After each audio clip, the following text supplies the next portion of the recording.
Dear student, पिछले lectures में मैंने एटॉमिक स्ट्रक्चर का जो है एक टॉपिक आपको डिस्कस किया था, क्वांटम नंबर्स। तो क्वांटम नंबर्स में जहां तक मैंने आपको फर्स्ट लेक्चर में डिस्कस किया था, ठीक उसी के आगे हम बढ़ेंगे, ठीक है ना। तो आपको जो है मैं डिस्कस कर रहा था एजीमुथल क्वांटम नंबर के बारे में डिस्कस कर रहा था। तो एजीमुथल और प्रिंसिपल क्वांटम नंबर में मैंने आपको जो एक डिफरेंस बताया था, डिफरेंस ये था मेरे पास कि जो है जब हम प्रिंसिपल क्वांटम नंबर की हम बात कर रहे थे तो वहां पर जो है साइज की बात थी, वहां पर हम साइज की बात कर रहे थे, और उसके बाद जो है एजीमुथल क्वांटम नंबर में हम लोग शेप की बात कर रहे थे, ठीक है। तो आज हम जो है हमने जो है आपको जो डिस्कस किया था वो पी ऑर्बिटल के बारे में डिस्कस किया था। तो पी के बाद आप लिखो थर्ड केस यानी डी वाला, सी का मतलब डी ऑर्बिटल। तो बच्चों एक बात सुनिएगा कि अगर मैं डी ऑर्बिटल की बात करता हूं तो डी ऑर्बिटल में जो रिप्रेजेंट करने का तरीका होगा, एक तो होगा डी एक्स वाई, एक होगा डी वाई जेड, और तीसरा होगा डी जेड एक्स, राइट। और इसके बाद d x square minus y square, और ये होगा आपका डी जेड स्क्वायर। थोड़ा सा मैंने पिछले टर्म में बताया भी था, ठीक है। आज हम लोग इसको डिटेल में बात करेंगे, राइट। बच्चों एक बात थोड़ा सा सुनिएगा, इसमें आपके पास होते हैं 4 लोब, राइट, और बेटा जी इसमें होते हैं 2 लोब, है ना। तो 4 लोब की वजह से इसको बोलते हैं हम लोग टेट्राहेड्रल, है ना, टेट्रा लोब बोलते हैं, ठीक है बेटा। और 2 लोब की वजह से इसको बोलते हैं बाई लोब। क्या बोलते हैं? By lobe. एक बात, डी जेड स्क्वायर के लिए हम जो शेप बोलते हैं उसको बोलते हैं बेबी शूटर शेप, है ना, शूटर शेप। ये हम आगे डिस्कस करेंगे ऐसा क्यों बोलते हैं, इसको आप नोट करो पहले।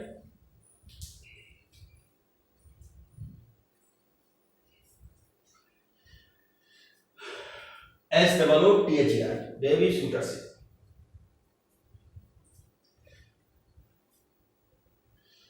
ठीक है, अच्छा बालको अब ध्यान से देखो, हमने क्या करना है, डी एक्स वाई की बात करनी है, ठीक है ना। तो एक ये हमने बनाया, ये हमारा हो गया, ठीक है।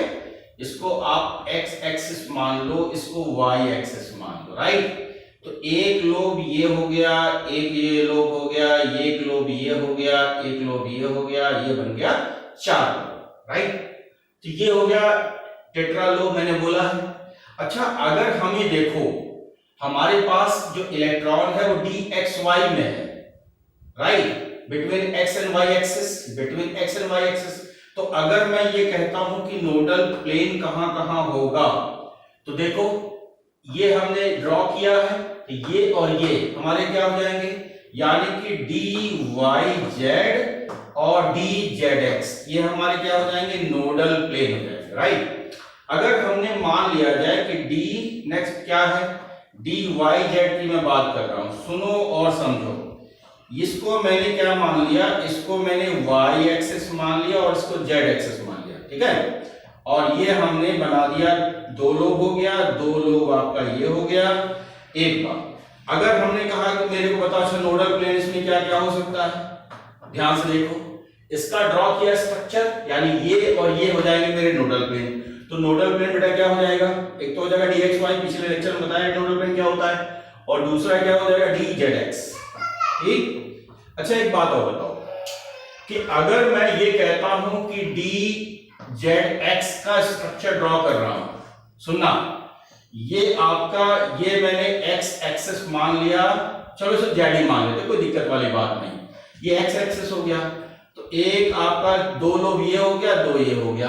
अब मैं पूछता हूं नोडल प्लेन बताओ मेरे को, तो मैंने ड्रॉ किया ये वाला, तो ये दोनों हमारे नोडल प्लेन हो जाएंगे। तो डी हो जाएगा डी एक्स वाई और डी वाई जेड। बच्चों nodal plane, radial plane, angular plane, बहुत सारे प्लेन की बात करूंगा मैं, लेकिन अभी जो जितनी जरूरत है मैंने उतना बता दिया, बाकी सबके फॉर्मूले हैं और उससे शॉर्टकट यानी विद इन सेकंड कैसे क्वेश्चन निकाले जाते हैं मैं आपको डिस्कस करूंगा। पहले इतना नोट करो,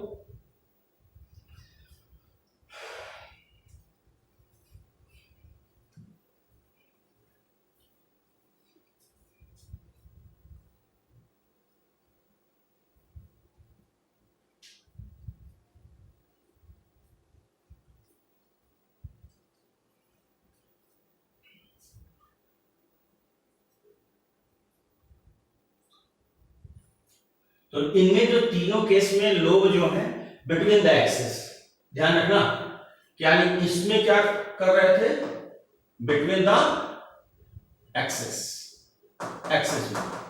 अगर मैं आपसे ये कहता हूं, सुनना ध्यान से, कि अगर मेरे को dx square minus y square का स्ट्रक्चर ड्रॉ करना है, सुनो ध्यान से, ये आपका हो गया, मान लिया जाए मैंने x एक्सिस मान लिया, ये हमारा x हो गया, ये मेरा y हो गया, है ना। जब ऑन द एक्सिस होगा, जब ऑन द एक्सिस होगा, ध्यान से देखना, बिटवीन द एक्सिस है और ये क्या है, ऑन द एक्सिस, तो ये इसको बोलेंगे dx square minus y square, बस यही एक अंतर है। वहां पर तुम पहले तीन में क्या कर रहे थे, बिटवीन द एक्सिस बना रहे थे, और इसमें क्या बना रहे थे, ऑन द एक्सिस। एक बात थोड़ा सा और ध्यान सुनिएगा, जब हम dz स्क्वायर की बात करते हैं, सुनना ध्यान से, जब हम dz स्क्वायर की बात करते हैं तो आपकी एनसीईआरटी में कुछ इस तरीके से लिखा है, राइट, इस तरीके से उसने बनाया हुआ है, ठीक है। तो इस स्ट्रक्चर को मैं ये तो कतई नहीं कहूंगा ये गलत है, लेकिन इस स्ट्रक्चर का जो रियल फॉर्म है, जैसा हमको देखने को मिलता है, इसके मायने क्या है, ये जो गोला घूम रहा है इसके मायने क्या है, बढ़िया से बना दे थोड़ा सा, कि इसके मायने क्या है, इसको हम लोग समझने की कोशिश करते हैं। बच्चों, आइसक्रीम आपने खाया होगा, जो कोन होता है ना, उसी तरीके का स्ट्रक्चर यहाँ पर देखने को मिलता है, और इसके मायने अभी मैं समझा रहा हूं आपको। देखो, आपने क्या करना है, एक इस तरीके से एक लाइन खींचना है, क्योंकि मैं स्ट्रक्चर dz स्क्वायर बोल रहा हूं, तो इसको आप थोड़ा सा नीचे कर लें, तो इसको एक नीचे एक लाइन खींचते हैं इस तरीके से, और इसको लिखते हैं z, ऐसा करते हैं। फिर आप क्या करेंगे, क्रॉस लाइन खींचेंगे इस तरीके से, और इस तरीके से क्रॉस लाइन, राइट, समझना, इस स्ट्रक्चर के एनसीईआरटी के स्ट्रक्चर को मैं एक्सप्लेन कर रहा हूं। अब क्या है कि इस तरीके से कोन बनाएंगे, ये कोन आपको दिखाई दे रहा है, जैसे आइसक्रीम का कोन होता है, उसी तरीके से मैं कोन बना रहा हूं। ये हमारा कोन हो गया, देखना ध्यान से, ये हमारा कोन हो गया। अब होता क्या है, देखो ध्यान से, इसका मतलब क्या है, इसका मतलब ये है कि इलेक्ट्रॉन घूम कैसे रहा, देखो ये इलेक्ट्रॉन घूम रहा है, ये घूमता हुआ किधर जा रहा है, ध्यान से देखना, ये इलेक्ट्रॉन घूमता हुआ, ये घूमता हुआ, पूरा घूम गया, जहां था वहीं घूम गया। तो इस घूमने का मतलब है ये होगा, राइट। तो एक लोब ये हो गया, एक ये लोब हो गया, तो इसी को दो लोब बोलते हैं। तो दो लोब को क्या बोलते हैं, बाइलोब, क्या बोलते हैं, बाइलोब। और बेटा जी क्या है खास बात, इसमें कोन स्ट्रक्चर पाया जाता है, क्या पाया जाता है, कोन स्ट्रक्चर पाया जाता है। तो ये आपके एनसीईआरटी में गिवन नहीं है, लेकिन ये कंपटीशन में पूछा जाता है, राइट। तो इन सब में हम आगे चल करके हेडिंग डिस्कस करेंगे, जिसका नाम है nodal plane, nodal point, nodal surface, nodal area, है ना। तो इन सब में हम लोग रेडियल नोड, एंगुलर नोड, ये सब नोड हम बाद में डिस्कस करेंगे। छोटा सा मैंने एक आइडिया आपको दिया, इसको नोट करो।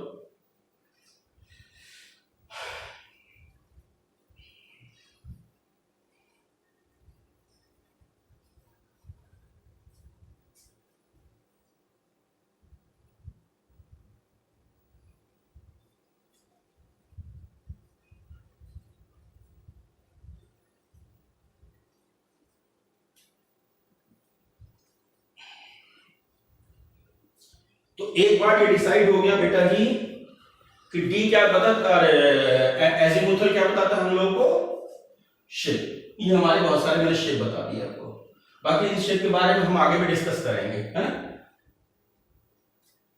चलिए ठीक है, अब लिखो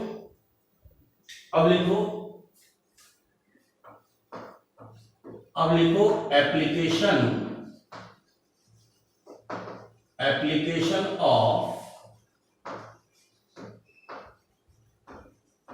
एजीमुथल क्वांटम नंबर। तो एप्लीकेशन का मतलब क्या हुआ, एप्लीकेशन का मतलब यह हुआ कि हम लोगों से इसके अलावा और कितने टाइप के प्रॉब्लम डिस्कस किए जाते हैं। कंपटीशन में हम उसके बारे में डिस्कस करने चल रहे हैं। तो बच्चों लाइन से शुरू करें, ज्यादा अच्छा रहेगा। पहले नंबर पर देखो, एजीमुथल क्वांटम नंबर का मतलब क्या है। एजीमुथल क्वांटम नंबर की अगर मैं बात करता हूं, जिसको स्मॉल एल से रिप्रेजेंट करते हैं, तो एल को हम लोग लेजर क्वांटम नंबर के नाम से जानते हैं। किसके नाम से जानते हैं? लेजर क्वांटम नंबर। ये क्वेश्चन नंबर नहीं लिखा है, क्वांटम नंबर लिखा है। ये क्वेश्चन नंबर नहीं लिखा है मैंने, क्वांटम नंबर लिखा है। आप लोग अपने हिसाब से अपनी कॉपी में प्रॉपरली लिखिएगा। तो बेटा जी, एल की वैल्यू, जो लेजर का मतलब क्या है, एल की वैल्यू है n-1। इसको समझने की कोशिश करेंगे, इसको समझने की कोशिश करेंगे।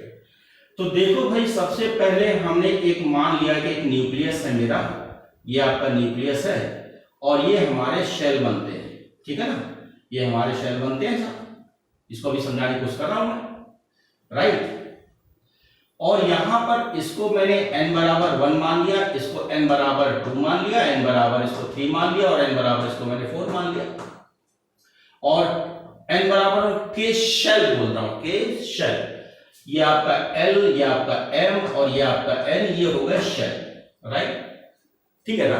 अच्छा, अब एक बात बताओ, जब के शेल होता है तो इसके लिए जो सब शेल यूज करेंगे S, sub shell S P D F, ये आपके सब शेल होंगे, S P D और F। थोड़ा क्वेश्चन को समझिएगा, इसको मुझे जब मैं प्रॉब्लम कराऊंगा तो मेरे को रिक्वायरमेंट पड़ेगी। बेटा एक बात बताओ कि अगर मैंने s ऑर्बिटल के लिए पूछा, s ऑर्बिटल के लिए, तो s ऑर्बिटल के लिए l की वैल्यू होगी 0। कैसे? देखो, n बराबर 1 है, या हम सॉल्व भी करके दिखा दें। l बराबर क्या है? n-1, right. n की वैल्यू कितनी आई? 1, तो कितना हो गया? 1-1 बराबर कितना होगा? 1-1 बराबर कितना होगा? 0। तो s ऑर्बिटल के लिए l की वैल्यू कितनी होगी? 0। इसी तरीके से अगर मैं p ऑर्बिटल की बात करता हूं, है ना, तो p ऑर्बिटल के लिए l निकालो, ठीक है। तो आप n-2 का n-1 अप्लाई करते हो, n कितना है? 2, तो ये कितना हो गया? 2-1 बराबर 1। तो इसी ये s के लिए आपका s ऑर्बिटल के लिए, तो s ऑर्बिटल के लिए आपका जो है l की वैल्यू आती है 0। इसी तरीके से p ऑर्बिटल का मैंने सॉल्व करके आपको दिखाया हुआ है, तो इसके लिए आपके l की वैल्यू आ गई 1। अगर मैंने d ऑर्बिटल की मैंने बात की हुई है, तो d ऑर्बिटल के लिए l की वैल्यू हो गई 2, ऐसे सॉल्व करके दिया जाएगा। और s ऑर्बिटल की अगर मैंने बात कर रखी है, तो l की वैल्यू कितनी आ जाएगी? 3 आ जाएगी, है ना। इसको याद भी रखो तो ज्यादा अच्छा है, बार बार सॉल्व करोगे तो काफी समय लग जाएगा भाई, तो इसको याद भी रखोगे तो ज्यादा अच्छा है। चलो सॉल्व करो फटाफट, नोट करो फटाफट।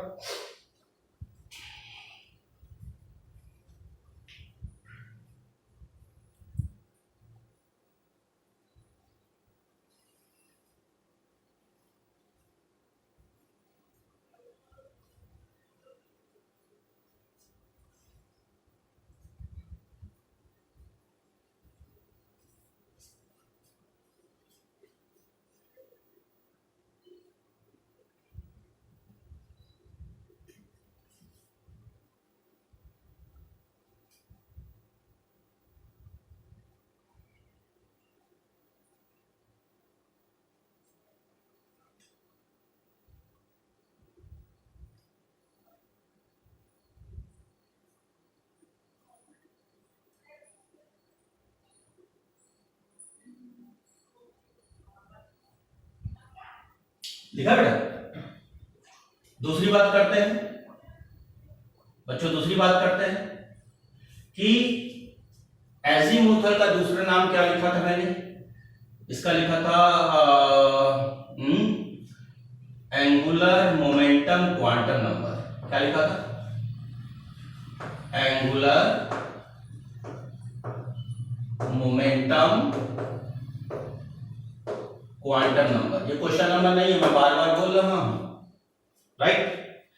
और इसके लिए जो मैं फॉर्मूला यूज करने वाला हूं, √L+1, ठीक, h/2π। लिखो फटाफट, लिखो। लिखा बच्चों? नॉट की वैल्यू होती है h अपॉन 2 पाई। ऐसा मैं क्यों लिख रहा हूं, ऐसा इसलिए लिख रहा हूं क्योंकि कंपटीशन में हम लोग से ऐसा पूछा गया है। तो ये जो वैल्यू हो जाएगी, हम इसको ऐसा भी लिख सकते हैं कि l प्लस 1 h नॉट। लेकिन एक बात सुनना ध्यान से, पहले इतना लिखो, ये वर्ड यूज किया है मैंने एंगुलर मोमेंटम क्वांटम नंबर। क्या वर्ड यूज किया है? Angular momentum quantum number. लेकिन अगर मैं क्वेश्चन ये कहता हूं कि मेरे को चाहिए एंगुलर मोमेंटम ऑफ ऑर्बिट, है ना, अगर मेरे को एंगुलर मोमेंटम ऑफ ऑर्बिट चाहिए, है ना, तो आप क्या यूज करेंगे? NH अपॉन 2 पाई। ध्यान दीजिएगा, n क्या है? Number of orbit, number of orbit. जैसे एक सवाल पूछा गया कि, एक एग्जाम्पल लेके समझाने की कोशिश कर रहा हूं। अगर मैंने 5th ऑर्बिट के लिए क्वेश्चन पूछा गया, 5th ऑर्बिट के लिए एंगुलर मोमेंटम बताइए, ठीक, एंगुलर मोमेंटम बताइए 5th ऑर्बिट के लिए। तो एक बात बताओ, n की वैल्यू कितनी हो गई? 5। तो फॉर्मूला यूज करिए, NH अपॉन 2 पाई। h प्लैंक कांस्टेंट है, आगे मैं डिस्कस भी करूंगा। तो कितना हो गया? 5h अपॉन 2 पाई। सॉल्व भी कर सकते, 2.5 भी कर सकते हो, आपकी मर्जी होगी, कोई दिक्कत वाली बात नहीं। तो एक बात सुनना, एंगुलर मोमेंटम ऑफ ऑर्बिट ये है, और मैं किसकी बात कर रहा हूं? एंगुलर क्वांटम नंबर की। एंगुलर मोमेंटम, क्वांटम नंबर दोनों अलग अलग चीजें हैं। एंगुलर या मोमेंटम लिखा होने की वजह से आप लोग एक ही चीज समझते हो, दोनों अलग अलग चीजें हैं। एंगुलर मोमेंटम का हम लोग बोहर्स एटॉमिक मॉडल में बहुत डिटेल में बात करेंगे। बोहर्स एटॉमिक मॉडल में इसका काफी डिस्कशन करने वाले हैं, और इस पॉइंट को मैं फिर से बोलूंगा, फिर से लिखवाऊंगा अभी। लेकिन हमारा जो आज का टॉपिक है, हमारा जो एप्लीकेशन है वो ये है कि एंगुलर मोमेंटम क्वांटम नंबर। तो पहले तो इसको स्टार बनाओ, क्योंकि यहां से सवाल हमसे बहुत ज्यादा रिसेंट में पूछे जा रहे हैं, इसलिए स्टार बनाना बनता है। नोट करो पहले। अब आप एल की बात सुनो बेटा जी। एल की वैल्यू मैंने अभी आपको एक्सप्लेन किया हुआ है ना। अब क्वेश्चन का फॉर्मेट क्या है, सुनना ध्यान से। क्वेश्चन का फॉर्मेट क्या है? मेरे को एग्जाम्पल निकालना, मेरे को एग्जाम्पल बनाना है। इसका बनाना है, मेरे को चाहिए कि एंगुलर मोमेंटम, ठीक है, एंगुलर मोमेंटम क्वांटम नंबर चाहिए, क्वेश्चन नंबर नहीं, मैं बार बार बोल रहा हूं। और इसका जो फॉर्मूला मैंने लिखवाया हुआ है, ऊपर आपको लिखवाया हुआ है कि L प्लस 1 H अपॉन 2 पाई, ये ऊपर लिखा हुआ है ना। और H नॉट भी लिख सकते, कोई दिक्कत वाली बात नहीं। चलो मैं एग्जामिनेशन के स्टाइल में लिख देता हूं, H नॉट एग्जामिनेशन स्टाइल में लिख देता हूं। अब बच्चों आपसे क्वेश्चन क्या पूछेगा कि भाई S ऑर्बिटल के लिए ये एंगुलर मोमेंटम क्वांटम नंबर क्या होगा। तो अगर मैं S ऑर्बिटल की बात कर रहा हूं तो एक बात तो डिसाइड हो गया कि L की वैल्यू 0 है। अब आप पूछो कैसे? देखो मैंने करके दिखाया हुआ, ये रहा। अच्छा, इस वैल्यू को, आप इस वैल्यू को यहां पुट करो, यानी कि ये 0 हो गया, S की बात कर रहा हूं, ठीक है। अब यहां पर ये आपका 0 हो गया, ये आपका प्लस 0 हो गया, ये H नॉट लिखा, तो कितना आ गया? ये वैल्यू भी कितनी आ गई? 0 आ गई।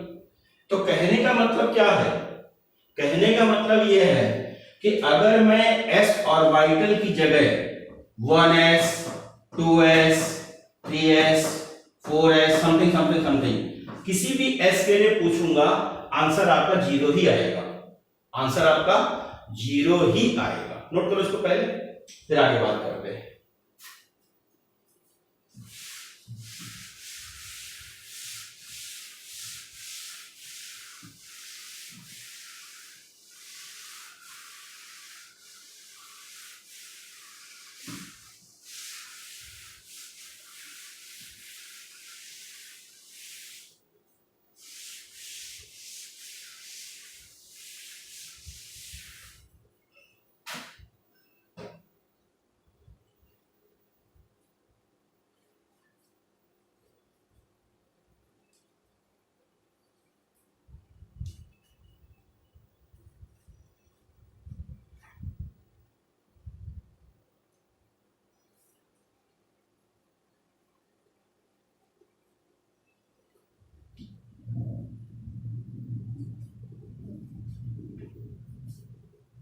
लिखा बच्चों? दूसरा देखो एग्जाम्पल सेकंड देखो। अगर मैं p ऑर्बिटल की बात कर रहा हूं, ठीक है, p ऑर्बिटल का सेंस 2p हो, 3p हो, 4p हो, 5p, कोई भी p हो, घबराना नहीं। l बराबर कितना आ रहा है? p ऑर्बिटल की वैल्यू बताया मैंने, l बराबर 1, राइट। फॉर्मूला यूज करिए, फॉर्मूला क्या लिखा? l plus 1 h not. तो आप l बराबर कितना माने? 1 प्लस 1 h नॉट कितना आ रहा है? √2 h नॉट। तो आप इसको स्टार बना लेना। s के लिए कितना है? 0, कोई भी s हो, 1s 2s 3s 4s कुछ भी हो। p के लिए कितना आएगा? p के लिए हमेशा √2 h नॉट ही आएगा, कोई भी p हो, 2p 3p 4p समथिंग कोई भी p हो, सबके लिए बेटा जी आंसर वही आएगा, क्योंकि सभी में s है, सभी में p है। अच्छा, अगर हम ये कह दें कि थर्ड केस बच्चों, अगर मैं d ऑर्बिटल की बात करूं, तीसरा केस, स्टार बना लेना, स्टार बनाए तो सबसे ज्यादा यही पूछा जाता है। तो d ऑर्बिटल की अगर मैं बात कर रहा हूं तो l की वैल्यू कितनी है d के लिए? बोलो 2। अभी मैंने करके दिखाया था सॉल्व, कैसे 2 आया हुआ है, ठीक है ना। अच्छा, एक बात सुनो, अब हमने क्या निकाला है? एंगुलर मोमेंटम क्वांटम नंबर, यानी l प्लस 1 है ना, और h नॉट, l की वैल्यू कितनी निकाली? 2, ठीक। तो ये कितना लिखोगे? बोलो 2 और 2 प्लस 1 h नॉट कितना हो गया? √6 h नॉट हुआ कि नहीं हुआ? तो बेटा अगर आपसे ये कहता है कि 3D 4D 5D 6D कोई भी D आपको दिखाई दे क्वेश्चन में, सबका आंसर वही होगा, सबका आंसर। तो आपने शॉर्टकट में क्या याद रखना है? एज ए मेमोरी क्या याद रखना है कि s की बात करें तो 0, p की बात करें तो √2h या h नॉट कर लेना ज्यादा अच्छा रहेगा, और d की बात करता है तो √6 h नॉट। तो बॉक्स में डाल लेना, इतना छोटा सा बॉक्स में बना के डाल लेना, क्योंकि सवाल में डायरेक्टली हिट कर देना, वहां सॉल्व मत करना, वहां सॉल्व बिल्कुल नहीं करना, सॉल्व करोगे समय लगेगा। तो बॉक्स वाला याद रखो, कैसे आया मैंने आपको बता दिया, बॉक्स वाला याद रखो फटाफट। तो 2 बातें मैंने आपको बता दी भाई, फटाफट 2 बातें नोट करो। अब तीसरी बात करते हैं।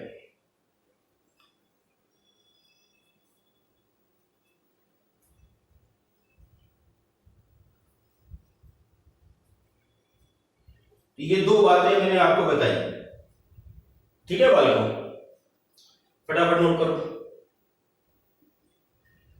शुरू करें थर्ड पॉइंट, नोट करो फटाफट।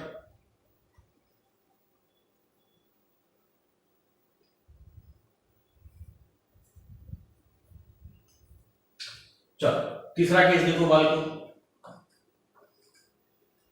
अब आपको बताना है कि है ना, नेचर ऑफ ऑर्बिटल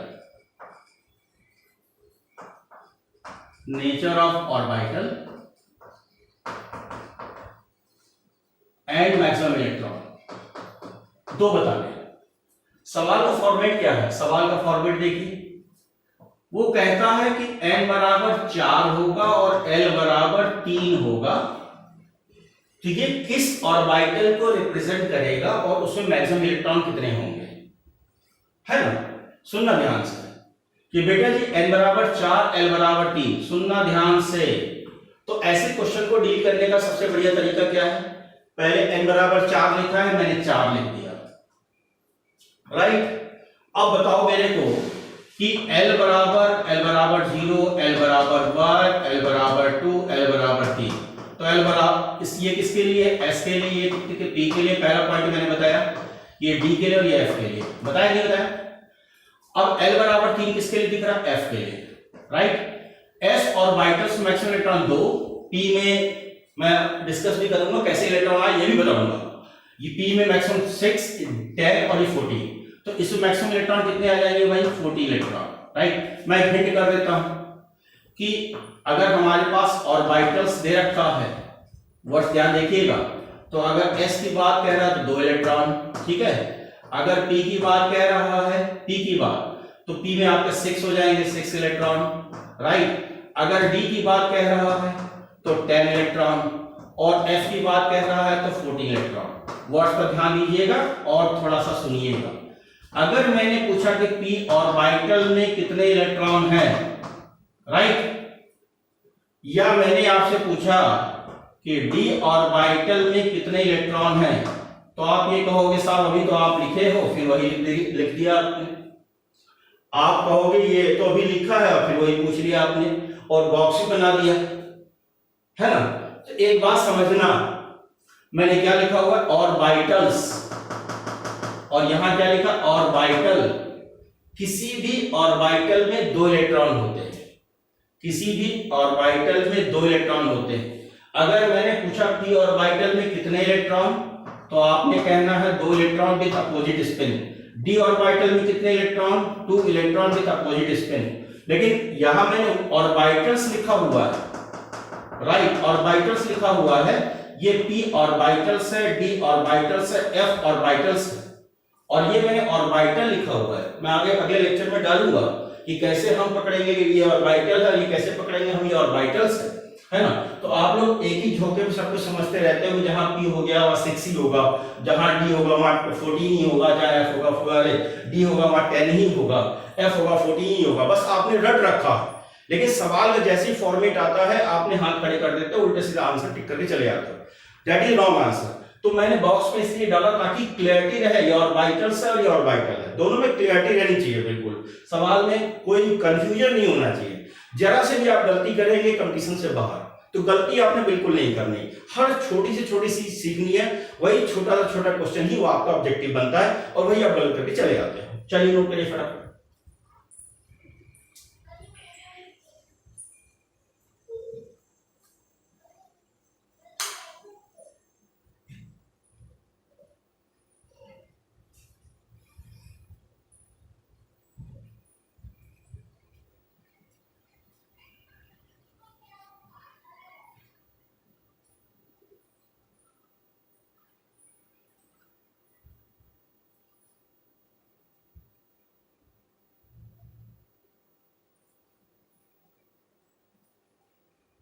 लिखा बच्चों? तो कुछ मैं एग्जाम्पल्स जरूर दूंगा, आप करिए। अगर मैंने कह रखा n बराबर 5 और l बराबर 0, अगर मैंने कह रखा n बराबर 6, l बराबर 1, n बराबर 5, l बराबर 2, n बराबर 4, l बराबर